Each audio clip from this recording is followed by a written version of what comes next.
আমরা চলে এসেছি শ্রীপুর চা বাগানে। দূর থেকে শ্রীপুর চা বাগানের সৌন্দর্য চোখে পড়ছে।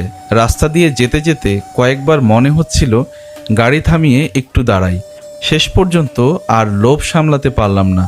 একটা বিষয় আগে থেকেই জেনে রাখা ভালো, জাফলং যাওয়ার রাস্তার বাম পাশের যে বড় অংশটা দেখা যায় সেখানে সাধারণত পর্যটকদের প্রবেশের অনুমতি নেই। তাই আমরা এসেছি রাস্তার ডান পাশের অংশে।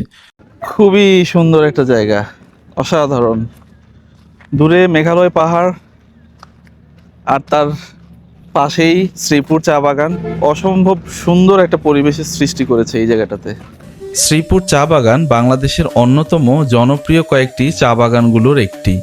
ব্রিটিশ আমলে সিলেট অঞ্চলে বাণিজ্যিকভাবে চা চাষের যে বিস্তার শুরু হয়েছিল, এই বাগানও সেই ঐতিহ্যেরই একটি অংশ।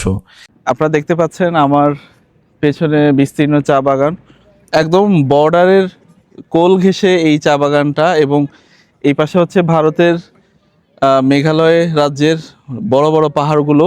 জাফলং যাওয়ার পথেই রাস্তার পাশে এই চা বাগানটা পড়ে। আপনারা যারা সিলেট ঘুরতে আসেন তারা কিছু সময়ের জন্য এখানে অবস্থান করতে পারেন। অন্তত এখানকার ভিউটা আপনাদের কাছে বেশ ভালো লাগবে, এইটুকু বলতে পারি।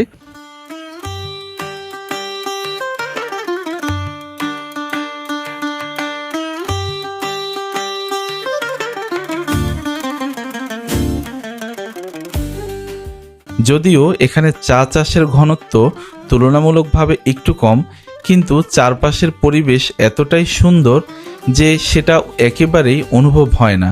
অনেকেই মনে করেন চা বাগানে শুধু চা গাছই থাকে, কিন্তু আসলে এর পেছনে রয়েছে অনেক মানুষের পরিশ্রম। নির্দিষ্ট মৌসুমে শ্রমিকরা কচি দুটি পাতা আর একটি কুঁড়ি সংগ্রহ করেন। এরপর এই পাতাগুলো কারখানায় নিয়ে বিভিন্ন ধাপে প্রক্রিয়াজাত হয়ে আমাদের প্রতিদিনের পরিচিত এক কাপ চায়ে পরিণত হয়।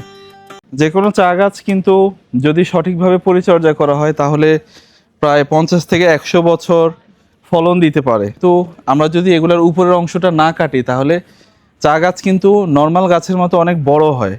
সংগ্রহ করার সুবিধার্থে মানে নিতে যাতে সহজ হয়, যার কারণে এই গাছগুলোর উপরের অংশকে কেটে এটাকে ছোট করে রাখা হয় এবং তখন নিতে সহজ হয় আর কি।